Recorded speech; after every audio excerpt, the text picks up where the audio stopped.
I woke up 3 weeks later in the hospital with no legs, not being able to use my legs. And since then, it's just been learning this new body, a body that no longer responds to you, and doing the best that I can. That was a little walk down memory lane, and this is our follow-up segments. And on Tuesdays and Thursdays, we're going to continue to follow up on the interviews that you ask about Trinidad and Tobago. This was an interview that we did with Carenza, qualified but disqualified. That was the topic at that time. In case the clip didn't ring a bell, Carenza was involved in an accident in 2007. At that point, parts of her spine were shattered and broken. As a result, she's now a paraplegic. Full of life, this young lady continues to carry on. Every single day, she's faced with not only a level of discrimination, but she has to encounter society in where there is lip service that's being paid to the term every creed and race and equality and equity, because we do treat some citizens as though they are less than everyone else. Carenza, good morning. How are you? Good morning, Hema. How have you been? Getting better and better. Keeping my focus on where it needs to be instead of outside, looking inside and seeing how best I can do to get where I want to be. And as you said, with somebody in a wheelchair or any sort of disability, when you wake up in the hospital and you suddenly have loss of functionality, loss of mobility, you probably have lost your job, financial status is shaky after that. Family members don't know how to deal with you. Friends don't know how to deal with you. Some people will just disappear from your life. And it's a big shock, you know.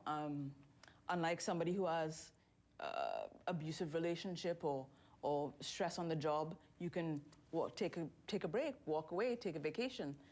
This, you can never do it. So in terms of the stress that somebody is under, it's a lot to deal with, but... Since the last interview, how has your life changed? We showed you a part of the interview when your story, where you put this long post that you could not ignore on social media, and it found its way onto my page. And we contacted you, and the rest is history. You made the appearance. How has your life changed from then till now? Crazy enough, with the amount of publicity that your interview, as well as on the newspapers, as well as Abeo, helped me out. The minister got involved, and in terms of continuing talks with me having to, you know, make sure to keep on. I was actually granted the disability grant in February of this year. After 4 years of fighting, I was, you know, approved for it, and it has been a help because it's $800 more than I was getting before, because it's $1,800. And that has helped me in terms of, with me having to get adult briefs and stuff, which is $800 a month. There we go, you know? So it has been a help, and just the principle of the fact that I should have been awarded this, you know, and the fight to get it. So I'm very pleased, and thank you for all the help from the people of social development that did help me along the way. I'm glad someone listened. You know, when you talk, well, the last time we interviewed you, the conversation surrounded the fact that you don't want a handout, you want a job, you want access, you want to be a citizen of this country again. Correct. Has your employment status changed? I'm still hopeful. It hasn't as of yet. Because the wheelchair there's still a stigma attached to it. There's nothing wrong with my brain, there's nothing wrong with my hands, there's nothing wrong with my computer skills or my HR skills. But in terms of maybe just a little shift with employment on employers in terms of access to the workplace, in terms of ramps or stuff that can be easily fixed. But people are still so weirded out by the wheelchair and by people that are a little different, and we're all different. It doesn't change what we can bring to a company. And I know for a fact with both my bachelor's and my master's degrees, and knowing what's up in the world of work over 15 years of it, I can bring a lot to a company, but I just need that chance. What keeps you going? You know, I always, every so often when we check up on your story, you have this infectious sense of optimism, despite how many attempts that life has made to put you down. You literally get up and say, I'm doing this. At the end of the day, it's all up to us to remember how amazing we are and how powerful we are when we have the world and culture and religion and society telling us that we're this big. We're not. We're more powerful than we can even imagine. And if you remember your light and the fact that you can give your light to somebody else, it doesn't diminish your light, it just makes you stronger.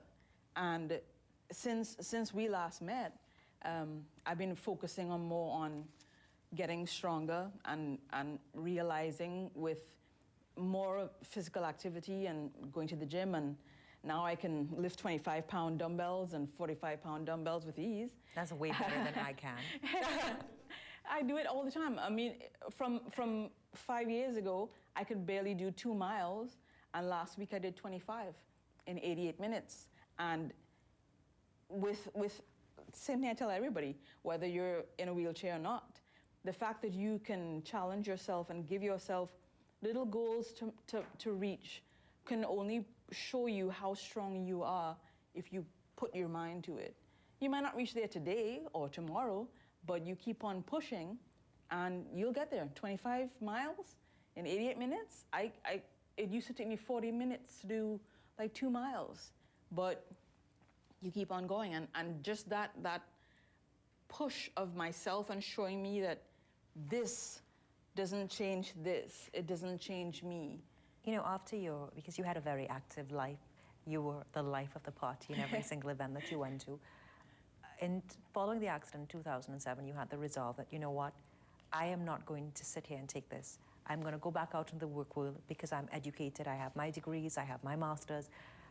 Every time that an employer tells you no, or it doesn't work out for you, what do you say to yourself? And how do you move on beyond that? I just say I wish you the best, and it would be better with me with it.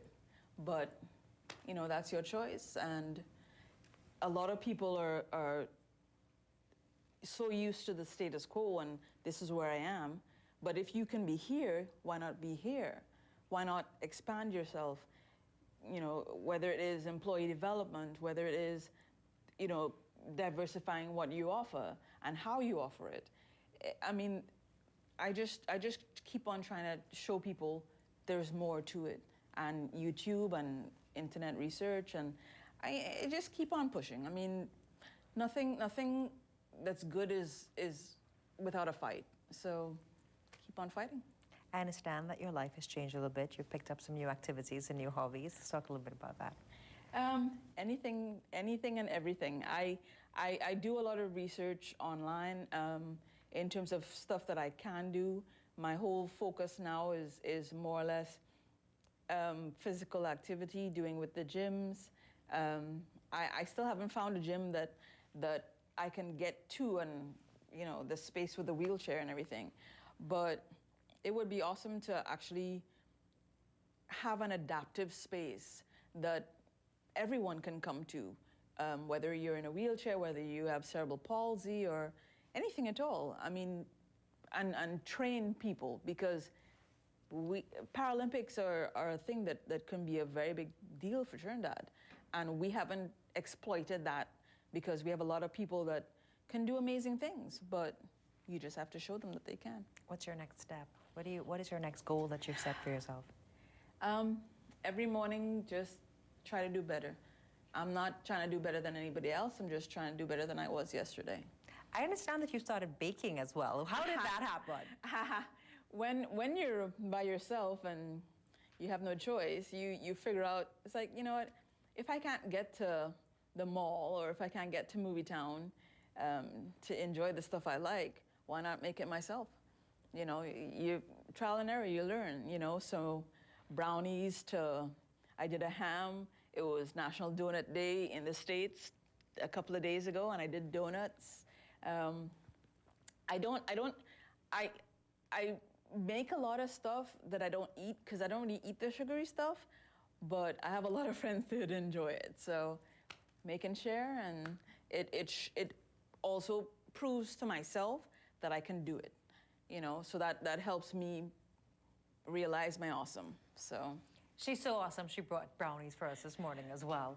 Because do you see yourself as a flag bearer for the disabled community? Do you see yourself as disabled when people say that word to you? I don't. I've never actually thought about it. I just have a change in seating arrangement. But in terms of being disabled means I can't do something. It's not that I can't do it, I just have to find a way to do it differently. So I would love, in terms of finding or having a place where other people with similar challenges can come together and learn from each other, because why would you need to reinvent the wheel, especially if you've woken up in the hospital and your whole life has changed? There should be a place where you can go to see that other people that have gone through this already, their life isn't over.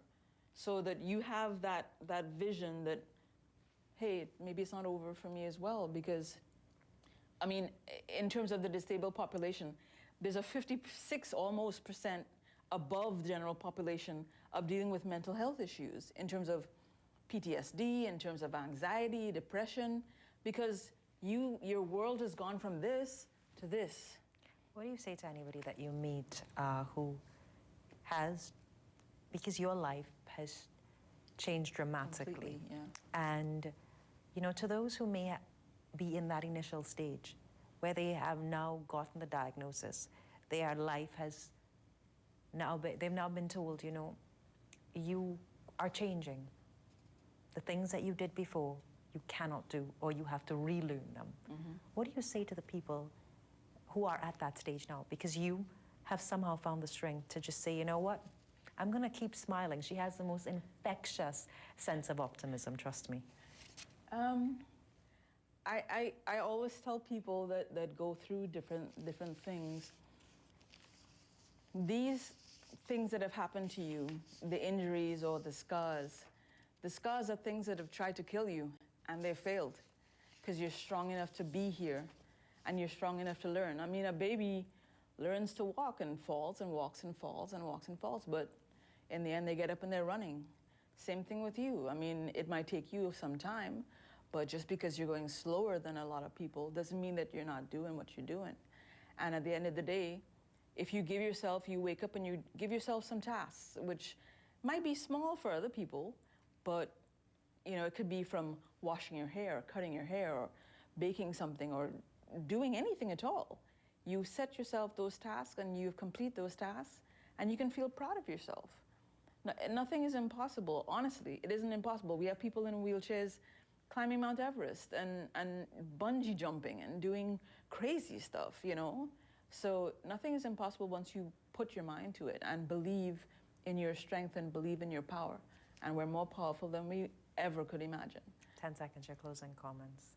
June2017. Don't discredit anybody, whether they're in a wheelchair, whether they're, you know, hearing impaired, whether cerebral palsy, anything at all. I mean, everyone adds to the light.